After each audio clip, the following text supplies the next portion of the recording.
Assalamualaikum warahmatullahi wabarakatuh.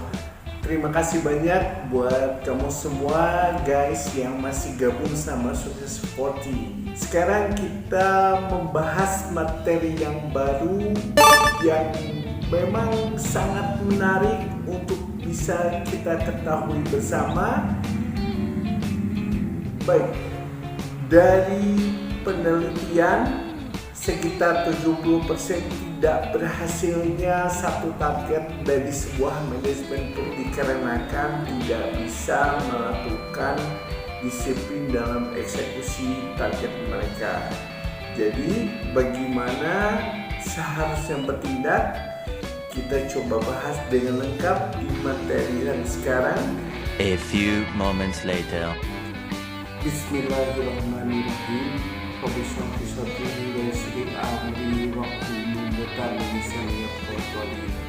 Baik guys, kita melihat bahwa banyak sekali terjadi kegagalan karena tidak memiliki disiplin dalam eksekusi tujuannya. Ada konsep yang dikenal dengan nama 4DX, 4 Discipline of Execution. Setelah ini semua selesai dan kamu tahu, bisa kamu terapkan di dalam dunia pekerjaan kamu atau di dalam aktivitas sehari-hari. Karena posisinya 4DX ini adalah cukup baik untuk bisa dikenal dan diamalkan untuk mencapai target. Kita tahu sendiri guys, berdasarkan beberapa survei yang dilakukan oleh lembaga-lembaga penelitian, jadi 70% perusahaan itu dipastikan ataupun diketahui tidak bisa mencapai target yang sudah ditetapkan karena lemahnya disiplin dari eksekusi yang ditargetkan untuk para pekerjanya. Nah, salah satunya memang karena pengetahuan teman-teman juga baik di dunia pekerjaan lemah soal 4DX ini. Kita coba ngebahas pertama banget dilakukan penentuan widely important goals guys. Jadi yang pertama ditentukan widely important goals atau bahasa Indonesia ini tujuan kita itu apa sih di sana? Apa karena kalau kita bekerja di suatu perusahaan mencapai target omsetnya, kalau soal marketing, kalau soal produksi mencapai sekian puluh ribu barang dalam waktu 1 bulan atau 1 minggu, itu widely important goals guys. Jadi cari tujuan yang mau kamu lakukan. Kalau soal pribadi misalkan tujuannya untuk memperoleh tubuh yang langsing guys. Nah, itu yang tahap pertama di 4DX, boleh ya, widely important goals. Yang kedua, coba cari leg measures dan lead measures-nya guys. Leg measure itu adalah tujuan umum lah kalau kita bilang, jadi detail yang memang sifatnya umum dari tujuan, itu namanya leg measures guys.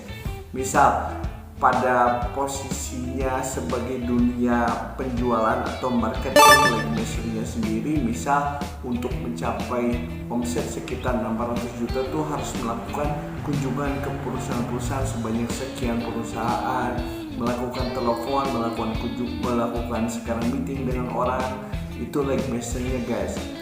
Nah, untuk lead measures itu lebih sifatnya spesifik guys, jadi detail dari leg measures. Misal untuk tadi datang ke satu perusahaan atau follow up 600 perusahaan dilakukan misal dalam waktu seminggu dari wilayah mana aja, yang memang sifatnya lebih detail atau spesifik dibanding dengan leg measures guys. Balik lagi untuk soal pribadi, misalkan tadi tujuannya untuk tubuh langsing, leg measures-nya pertama misalkan mencapai berat badan di 60 kg atau tekanan darah yang normal. Nah, lead measure-nya sendiri rincian yang memang untuk mencapai leg itu sendiri, misalkan berat badan 60 kg dilakukan dengan olahraga yang sifatnya atau yang ritmenya satu hari dalam dilakukan setengah jam dalam satu hari. Misalkan untuk tekanan darah normal itu lead measure-nya misal kita tidak mengkonsumsi gula atau garam yang sifatnya berlebih. Artinya ada spesifik dari leg measure yang sudah kita susun, guys. Oke. Tuh. Yang ketiga itu dalam PordiX susun scoreboardnya, guys. Jadi scoreboard itu papan penilaian ya. Bikin yang menarik lah menurut kalian, kayak gimana bentuknya. Misalkan dari campuran tujuan utama lagi amalin besar itu kamu buat misalkan waktunya dalam seminggu, 2 minggu, 3 minggu, 4 minggu. Nah nanti di scoring sama kamu di scoreboard, misalkan dalam 1 minggu bisa mencapai seberapa rupiah atau berat badan berapa kilo, 2 minggu ditulis juga berapa yang namanya pencapaian berat badan. Nah, till it's cool, just cool, into the mouth. Nice. Untuk tahap yang keempat, guys, coba untuk dilakukan pelaporan yang sifatnya akuntabilitasnya jelas. Jadi posisinya pertama, kamu mesti melaporkan juga dari scoreboard itu sendiri pencapaian yang sudah dicapai bagaimana, dan yang kedua dilakukan untuk mereview kira-kira pencapaiannya udah cukup seperti apa, kegagalannya karena apa gitu. Terus lakukan juga tahap ketiga yang memang dari tadi laporkan, periksa, lalu lakukan lagi untuk melakukan tindakan aksi ulang ataupun misalkan merencanakan lagi PordiX lanjutan untuk melakukan perbaikan dari PordiX yang sudah memasuki tahap keempat. Itulah yang memang kita bahas tentang PordiX.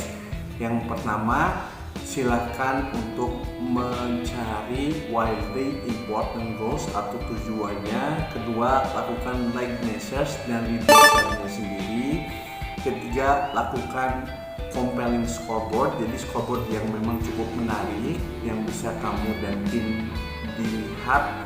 Yang keempat, lakukan untuk memberikan pelaporan atau akuntabilitas dari yang sudah kamu kerjakan. Kalau misalkan memang sekarang harus ada penyempurnaan, lakukan lagi kembali PordiX atau kegiatan yang memang tadi kamu lakukan pertama. Nah, itulah yang memang disampaikan sekarang tentang PordiX, dan saya harap ini bisa kamu kerjakan baik untuk pencapaian dalam pekerjaan ataupun dalam kegiatan apapun dalam kehidupan kamu. Terima kasih sudah menonton di Sukses40. Jangan lupa di subscribe, like, dan komen. Saya Daniel Muraji undur diri. Assalamualaikum warahmatullahi wabarakatuh.